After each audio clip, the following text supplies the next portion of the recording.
Dual personality بولتے ہی وہ وہاں سے اٹھی تھی، جبکہ وہ اس کی پشت دیکھ رہا تھا۔ کیا کروں، نیند تو کوسوں دور تھی۔ بدلہ جو لینا تھا، کچھ یونیک جو مزہ دے۔ ڈریسر کا دروازہ کھولتے چیزیں الٹی پلٹی کی تھی۔ ڈیئر ڈارلنگ ہسبینڈ، آج آپ کی سزا کی باری ہے۔ گرے آنکھوں میں چمک لیے وہ دوبارہ اس کے قریب ہاتھ میں کچھ اسٹریسز لیے روم سے نکلی تھی۔ خاموشی سے بغیر چاپ کے وہ سیڑھیاں چڑھتے اس کے روم کی نوب گھمائی تھی۔ شکر کیا روم لاک نہیں تھا۔ بالکل روم میں اندھیرا تھا اور صرف اے سی کی لائٹ ہلکی سی شو ہو رہی تھی۔ دوبارہ اسے ٹھوکر لگی تھی اندھیرے میں۔ وہ بیڈ کی طرف بڑھی۔ شرٹ میں تھے یہ تو وہ بدمزہ ہوئی پلان فیل ہوتے دیکھا۔ کوئی نہیں یو کین لمس وجدان خود کو ہمت دی۔ وہ سائڈ لیمپ آرام سے آن کر دی۔ ایک گھٹنا فولڈ کیے، دوسرا بیڈ سے نیچے ہی تھا، اسی پوزیشن میں اس کی طرف متوجہ ہوئی جو سویا تھا۔ ماتھے پر بکھرے بال، سوتے ہوئے کتنے معصوم لگتے ہیں۔ بال ماتھے سے ہٹائے تھے، پھر فوری ہاتھ ہٹایا۔ اس کے سینے پر دھری بازو آرام سے پکڑی تھی اور ہاتھ میں موجود ویکس اسٹرپ کا اسٹیکر اتارتے چپکا دیا۔ ایک پھر دوسرا پھر تیسرا۔ وجدان لب پیچھے تھا، اس کے قریب آنے سے وہ اسے محسوس کر چکا تھا۔ دوسری بازو وہ بڑی تھی پر وہ تو سر کے نیچے تھی۔ منہ بگاڑا، چلو یہی کافی ہے۔ وہ خوش ہوئی تھی اور کارنامہ دیکھ کر اٹھنے لگی تھی۔ دوسری پر بھی لگاؤ۔ وجدان کی آواز سے پوری آنکھیں کھل چکی تھی۔ سیکنڈ میں وہ بھاگنا چاہتی تھی جب وہ اس کی کوششیں ناکام بناتے اسے بیڈ پر کھینچ چکا تھا۔ یہ سزا تھی میری۔ سوچو ڈارلنگ، اب تمہاری کیا ہوگی؟ بازو اس کی کمر پر لپیٹتے اسے سینے سے لگا چکا تھا۔ میں تو بس نہیں وجدان، یہ تو پتہ نہیں کہاں سے کیسے لگی۔ آئی ڈونٹ نو، وہ اس کی گرفت میں ڈرتے بولی تھی۔ اگر یہ تم نے نہیں لگائی تو آج تو تم یہیں سو گی میری پناہوں میں۔ وہ اس کا رخ اپنی طرف کرتے مسکراہٹ ضبط کر رہا تھا۔ نہیں میں نہیں لگائی ہے، جسٹ مذاق کیا تھا۔ وہ گھبرائی تھی اور فوری سچ بولا۔ ایسے مذاق نہیں کرتے، پھر شوہر کے ساتھ اکثر بھاری پڑ جاتے ہیں۔ وہ اس پر اپنا لیا ہوا کمفرٹر دے رہا تھا، شاید اے سی کی خنکی میں یا اس کے خوف میں اس کا ٹھنڈا ہاتھ وہ محسوس کر چکا تھا۔ لمس کا سانس رک رہا تھا۔ وہ کیوں آئی اس وقت اس کے روم میں؟ وہ کبھی نہیں مقابلے بازی میں جیت پائی تھی۔ آئی ایم سوری، وہ ڈرتے فوری ہار بھی مان چکی تھی۔ Not accepted.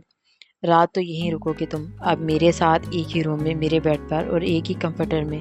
سوچو لمس، کیا ہوگا پہ؟ وجدان اس کی شکل دیکھتے مسکراہٹ ضبط کرتے مزید ڈرا رہا تھا۔ وجدان ٹکڑوں میں اس کا نام پکارتے وہ روحانسی ہوئی تھی۔ آیا کوئی ڈرامے بازی نہیں؟ اس کے نہ آنے والے آنسوؤں پر چوٹ کی تھی۔ سو جاؤ، کچھ نہیں کہوں گا، پر میرے ساتھ یہ تمہاری سزا ہے مجھ سے پنگا لینے کی۔ وہ اسے خود سے لگائے سرگوشی میں بولا تھا۔ لمس نے اٹھنا چاہا تھا پر وہ ناکام بنا چکا تھا۔ بے بسی سے کوششیں ترک کرتے اس کا ہاتھ ہٹا کر کروٹ لی تھی، جبکہ وہ پھر سے اسے قریب کر چکا تھا۔ آپ ہی حیدر تھے، مجھے ڈرایا، سزا دی آپ نے، اس کی گرفت میں بتایا۔ تم نے کہا تھا تمہیں میری نظریں بری لگتی ہیں، اپنے دوست سے برائی کی تھی میری، اور ویسے بھی کوئی بھی اگر آفس بلائے تو نہیں جاتے۔ بولتے ہوئے اس کے چہرے پر جھکا تھا۔ مجھے نہیں پتا تھا وہ آپ ہو۔ اس کے ہونٹوں پر ہاتھ رکھا، جب اس کا ہاتھ ہٹاتے چوما تھا۔ پلیز سونا مجھے، فوری اس کے سینے پر چہرہ چھپایا۔ پر مجھے پیار کرنا ہے تمہیں، اس کی کمر پر گرفت کی تھی۔ مجھے ڈر لگتا ہے وجدان۔ کیوں؟ وہ حیران ہوا۔ پتہ نہیں، لگتا ہے کچھ سوچتے کہا۔ میں ناراض ہوں آپ سے، میں بناؤں گا سرگوشی کی۔ وہ انتظار میں تھا پر جواب نہیں آیا۔ اس کی موجودگی میں کہاں نیند آ رہی تھی؟ اب اسے روک کر سب سے بڑی غلطی لگ رہی تھی۔ کچھ دیر بعد ہی اس کی سانسیں بھاری ہوتی وہ محسوس کر چکا تھا۔ تم مجھے میرے قریب چاہیے۔ وہ لمس اس کا رخ اپنی طرف کیا تھا جو اس کا صبر آزما رہی تھی۔ بے قابو ہوتے وہ جھکا تھا اس کے دونوں گالوں پر، پھر آنکھوں پر، شفاف گردن پر۔ ابھی وہ مزید فاصلہ طے کرتا کہ وہ فوری ہوش میں آیا تھا۔ نہیں، ابھی نہیں، شور کرتے جذبات کو قابو پاتے وہ فوری بیڈ سے اٹھا تھا اور صوفے کی طرف چلا گیا تھا۔ It's hurting. بازو پر موجود اسٹرپ ہٹاتے وہ گھرا رہا تھا۔ لمس جاگتی تو ضرور خوش ہوتی، اس کی آنکھ صبح لیٹ کھلی تھی۔ میں یہاں کیسے؟ میں تو وجدان کے پوری طرح بیدار ہوئی تو حیران تھی خود کو اپنے روم میں دیکھ کر۔ لمس، تم پاگل ہو ایک نمبر کی، اب اس کا سامنا کیسے کرو گی؟ وہ بال سمیٹتے خود پر غصہ ہوئی تھی۔ ناراض تو رہوں گی آپ سے، پر میں اس سے مقابلہ کرنے گئی تھی، آپ ایسا کیسے کر سکتے ہیں میرے ساتھ؟ جلے پیر کی بلی کی طرح وہ کافی مگ میں لیے ٹہلتے دانت پیستے بول رہی تھی جو مکمل طور پر اسے نظر انداز کیے تھی۔ کیا مجھے حق نہیں تمہارا کوئی بھی فیصلہ کرنے کا؟ بیٹھو ادھر میرے پاس، آپ کو سارے فیصلے کرنے کا۔ پر گرینی ایسے کیسے؟ میں نے اسے دیکھا بھی نہیں۔ وہ لوگ کی انگوٹھی مجھے پہنا گئے۔ انگلی میں موجود وائٹ گولڈ کی رنگ دیکھتے کہا تھا۔ آدھی بچی کافی کا کپ بھی ٹیبل پر رکھا تھا۔ وہ پریشان تھی، جس شخص کو وہ جانتی تک نہیں تھی، اس کے ساتھ ساری زندگی گزارنا۔ لڑکا اچھا ہے مریم، تمہیں خوش رکھے گا، اور میری زندگی کا کوئی بھروسہ نہیں۔ میں بس تمہارے فرض سے سبودوش ہونا چاہتی ہوں۔ اگر پھر بھی تمہیں مجھ پر یقین نہیں تو تم جو مرضی کرو۔ تمہاری اس کے ساتھ مستقبل کی فکر تھی۔ گرینی آپ بہت چالاک ہیں۔ ویسے فوری ان کے ساتھ لگی تھی۔ تم چاہو تو تصویر دیکھ سکتی ہو، تمہیں پسند آئے گا۔ وہ شریف ہے، اچھا بھی ہے، تمہیں خوش بھی رکھے گا۔ ویسے یاد آیا، تم وہ چمک چھلو کیوں بن کر آئی تھی؟ اس کا حلیہ دیکھتے اس کے بالوں پر پیار سے ہاتھ پھیرتے بولا تھا۔ ہاں تو ان کو کون سا فرق پڑا؟ فل پینڈو بن کر آئی تھی، پھر بھی پسند آ گئی۔ ہاتھ نچاتے کہا، تیل کہاں سے لیا تھا تم نے؟ وہ حیران تھی۔ وہ تیل کام والی بھول گئی تھی۔ تیل سے اتنی گندی سمیل تھی، پھر بھی وہ برداشت کر کے ہنستے کہا تھا، جبکہ وہ محض سر ہلا کے رہ گئی تھی، جس کا کچھ نہیں ہو سکتا تھا۔ وہ جب سے واپس آئی تھی عجیب کشمکش کا شکار تھی۔ یہ تمہاری چوائس ہے؟ وہ تصویر دکھاتے صدمے میں تھی، جو وہاں اس کے بے تحاشا اصرار پر گئی تھی اور انگوٹھی پہنا کر رسم بھی کرائی تھی، جبکہ لڑکی دیکھ سارے ارمانوں پر پانی پھر سا گیا تھا۔ یہ کون ہے؟ آپ کہاں گئی تھی؟ آنکھیں حیرت سے پھٹنے کے قریب تھی۔ پھر اس کے روم میں ڈریسر کے قریب کھڑی تھی، جو پولیس یونیفارم پہنے خود پر پرفیوم سپرے کر رہا تھا۔ کلوز کرنے سے پتہ چلا یہ وہی تھی۔ او مائی گاڈ، یہ لڑکی کوئی کام تو سیدھا کرے۔ مما آپ کو پسند نہیں آئی کیا؟ وہ ایک دم پریشان ہوا۔ کیا کہوں میں اب تمہیں؟ وہ بہت شرمیلی سی ہے، دبلی پتلی بھی کافی ہے۔ اس ٹائپ کی لڑکی مجھے کچھ سوٹیبل نہیں لگ رہی۔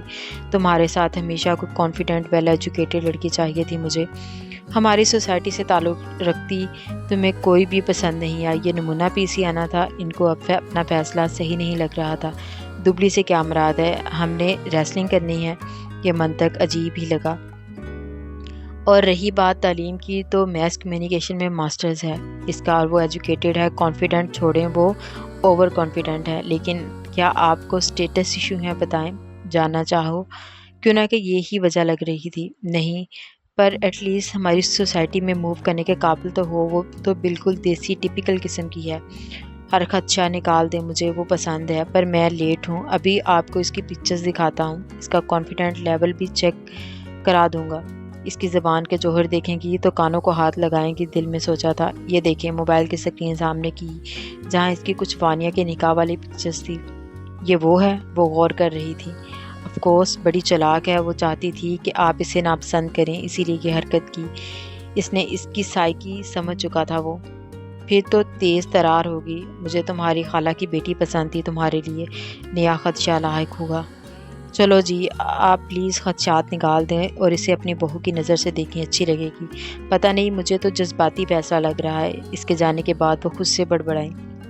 ناشتہ کرنے کے بعد وہ کچھ ٹائم گارڈن میں جوتا اتارے ننگے پاؤں چل رہی تھی۔ موسم بدل رہا تھا، پر سکون سی فضا روح کو سکون دے رہی تھی۔ یہ 8 بجے کون سی کیٹ واک کر رہی ہو؟ یونی نہیں جانا؟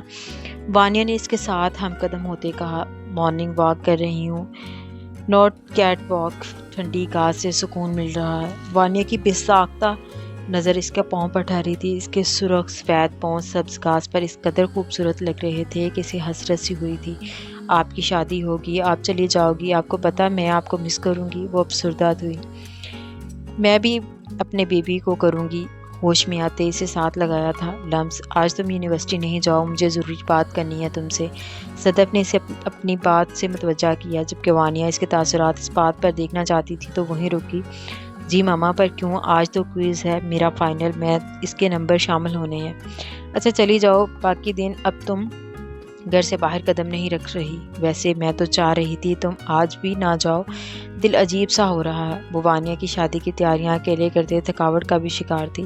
ماما آپ ابھی اسے بتائیں، وہ ذہن تیار کر لے، وانیہ نے قریب ہوتے کہا۔ بات کی تہمید باندھی۔ کل سے تم مائیوں بیٹھو گی لمس، وانیہ کے ساتھ تمہاری رخصتی بھی ہے، اس کے لیے یہ کوئی بھی مسئلہ نہیں تھا۔ پر وہ سرایت سے پلٹی۔ آپ کیا کہہ رہی ہیں؟ اس کی سماعتوں پر دھماکہ ہی تو کیا تھا۔ میری جان، ریسیپشن ہے تمہارا، وجدان چاہتا ہے تمہاری رخصتی بھی ہو جائے۔ اپنی دھن میں وہ اسے آگاہ کر رہی تھی۔ پر اسے وہیں پرسکون فضا میں اب گھٹن محسوس ہوئی تھی۔ حلق در کرتے بولنے کی کوشش کی، ماما رخصتی کیوں؟ ابھی نہیں، مجھے نہیں کرنی۔ اس کی چند پل کی غربت برداشت نہیں تھی۔ کہاں اس شخص کے ساتھ ایک کمرے میں رہنا، لمحے میں سوچتے ہی کانوں سے دھواں نکلتا محسوس ہوا تھا۔ باپ اڑاتے سرخ چہرہ افق پڑ رہا تھا، جبکہ وانیہ اس کے بدلتے رنگ دیکھ کر ماتھا پیٹا تھا۔ لمس میری جان آرام سے، کیا ہو گیا؟ اس کے آنسو دیکھے۔ آپ مجھے نہیں کرنی ماما، ہچکیاں لیتے کہا۔ اس کا اتنا ہارش ریاکشن دیکھ وہ پریشان ہو گئی تھی۔ ادھر بیٹھو، اسے چیئر پر بٹھایا۔ کوئی وجہ؟ وہ برا لگتا ہے؟ نو، نفی میں گردن ہلائی۔ پھر پتہ نہیں کیسے بتاتی، وہ ان کی شدتوں سے خوف زدہ تھی۔ سیریسلی اتنی چھوٹی بات پر روتے نہیں ہیں۔ وانیہ کو سچ میں تب چڑھی تھی۔ دیکھو میری جان، کبھی تو رخصتی ہونی تھی نا، پھر اب ہو جائے تو کیا مسئلہ ہے؟ نو، ابھی نہیں کرنی ماما، آپ سمجھے نا۔ ان کی گود میں چیئر سے اٹھتے، گھٹنوں کے بل بیٹھتے سر رکھا تھا۔ کیا نہیں کرنی؟ پھر سے کہو۔ اس کی بھاری آواز سے سانس بند ہوتی محسوس ہوئی۔ وہ تو کل رات کے بعد اس کا سامنا نہیں کرنا چاہتی تھی۔ لمس نے سر ہی نہیں اٹھایا۔ میں بات کر رہی ہوں نا، سمجھا دوں گی۔ صدف نے اسے باز رکھا، جو بلیک ٹراؤزر ٹی شرٹ میں تھا۔ ویسے بھائی، آپ اسے مارتے ہیں کیا؟ جو اس نے رونا ڈالا ہے؟ وہ جھنجھلائی تھی۔ پوچھ لینا اس سے کتنا مارتا ہوں اور کس چیز سے۔ میٹھا سا طنز کیا، جبکہ اس کی بات سنتے شرم سے سرخ پڑتے زور سے آنکھیں میچی تھی۔ اس کی آواز نہ محسوس کرتے سر اٹھایا تو وہ جا چکا تھا۔ ناراض ہو؟ صدف نے آنسو صاف کرتے پوچھا۔ آپ سے نہیں ہو سکتی ماما، خود تو اضطراب کا شکار تھی، پر ان کو مطمئن کیا۔ میرا پیارا بچہ، تمہیں ڈرنے کی ضرورت نہیں۔ جو بھی پریشانی ہے بتاؤ مجھے۔ اس کے ماتھے پر بوسہ دیا۔ آپ کا بیٹا میری پریشانی ہے۔ سوچتے وہ یونیورسٹی کی تیاری اور اس کا سامنا کرنے کے لیے خود کو تیار کر رہی تھی۔ وہ ڈرائیو کر رہا تھا، وہ سوچوں میں مبتلا تھی۔ ٹھیک 4 دن بعد رخصتی، یہ سوچ ہی دماغ کو مفلوج کر رہی تھی۔ آج اگر امپورٹنٹ لیکچر نہ ہوتا تو کسی صورت اس کا سامنا نہیں کرنا چاہتی تھی۔ جب اس کی آواز نے سوچوں کا ارتکاز توڑا، آج ہم شاپنگ پر جائیں گے، میں چاہتا ہوں ہماری ہر چیز پرفیکٹ ہو۔ ونڈ اسکرین پر توجہ مرکوز کرتے ہی کہا تھا۔ اس کی بات سنتے وہ سیٹ پر بیٹھے تذبذب کا شکار ہو رہی تھی۔ جس ٹاپک سے بچنا چاہ رہی تھی وہ شروعات کر چکا تھا۔ میں چاہتا ہوں تم پوری طرح سے اس دن خود کو میرے لیے سجاؤ۔ تمہارا سنگار، مہندی، چوڑیاں، ہیوی برائڈل ڈریس، تمہیں پتہ ہے مجھے یہ سب بالکل پسند نہیں۔ تمہیں ان سب میں دیکھنا چاہتا ہوں، میرے روم میں، صرف میرے لیے۔ اس پر ایک نظر ڈالی، جو نظریں جھکائے انگلیاں مسلسل مروڑ رہی تھی۔ خود کو تکلیف نہیں دیا کرو۔ اسٹیئرنگ سے ہاتھ ہٹا کر اس کے گود میں درے برف پڑتے ہاتھ اپنے گرم ہاتھ رکھا تھا۔ اس کے سلگتے لمس کی تپش اور اس کی باتوں سے ہتھیلیاں غرق آلودہ ہو رہی تھی۔ بس کریں۔ مزید بولنے کے لیے اس کے لب دیکھ وہ بات جلدی سے کاٹ چکی تھی۔ وجدان اس کی فطری جھجک دیکھ چپ ہوا تھا۔ وہ اسیر تھا اس کی حیا سے جھکی نظروں کا، اپنے ذکر سے، اس کے چہرے کے بدلتے خوشنما رنگوں کا۔ گاڑی روکتے اس کو نظروں میں اتارا تھا۔ سنو، اب سے ٹھیک 4 دن بعد بات ہوگی ہماری۔ خود کو تیار کر لینا میری ہونے کے لیے، تب کے لیے اپنا خیال رکھنا، میرے لیے صرف۔ اس کے ماتھے پر لب جمائے تھے اور خود میں اس کی خوشبو اتارتے سکون محسوس کیا تھا۔ وہ کافی دیر اسی پوزیشن میں رہا، بے ساختہ اپنے دھڑکتے دل پر ہاتھ رکھا تھا۔ دل دھڑکا تھا اس کے اس طرح کے اظہار پر، جیسے ابھی پسلیاں توڑ کر باہر نکل آئے۔ عجیب سی کیفیت تھی۔ وہ سمجھ نہیں پا رہی تھی وہ خوش ہے، ناراض ہے یا پریشان ہے، جھجک رہی ہے یا قبول نہیں کر پا رہی۔ یہ سب اس کی سوچ سے باہر تھا۔ آج میں یونیورسٹی نہیں آ رہا، ضروری کام ہے، اس لیے فری ہونے سے پہلے ہی مجھے کال کر دینا۔ اوکے۔ کیا ہوا؟ اس کی گرے آنکھوں کے سرخ ڈورے دیکھتے فکر لاحق ہوئی تھی۔ طبیعت ٹھیک ہے؟ اسے اترتا نہ دیکھ دوبارہ فکر مندی سے پوچھا۔ مجھے ڈر لگ رہا ہے وجدان۔ عجیب کیفیت تھی۔ کیوں؟ وہ حیران ہوا۔ مجھے نہیں پتا۔ میں ابھی مزید بولنے سے پہلے وہ اس کے ہونٹوں پر انگلی جما چکا تھا۔ جو تم کہنا چاہ رہی ہو مجھے وہ نہیں سننا۔ اس کے چہرے پر جھکتے اس کے بائیں گال پر ذرا سا نظر آتے گھڑے کو نرمی سے چھوا تھا۔ وہ خود میں سمٹی تھی۔ مجھے نہیں سننا، میری بات نہیں سننی، صرف اپنی مرضی۔ گاڑی سے نکلتے خود سے بڑبڑائی، بلا وجہ غصہ آیا تھا۔ وائٹ جینز پر بلو چیک والی شرٹ کے بازو کہنیوں تک موڑے تھے۔ وہ گاڑی سے نکلا تھا، ہونٹوں پر مخصوص مسکراہٹ لیے۔ اسے آج سرپرائز ڈے کرنا تھا۔ ہاں ٹھیک ہے، تم دیکھ لو۔ مریم، تم سے کوئی ملنے آیا ہے مجھ سے؟ وہ فائل لے کر اندر آفس جا رہی تھی کہ پلٹی۔ مجھ سے کون؟ کہا ہے کہ آپ کا جاننے والا ہے۔ کندھے اچکائے تھے۔ اچھا، میرا جاننے والا ہے؟ یہ فائل سر کو دے آؤ، پھر ملتی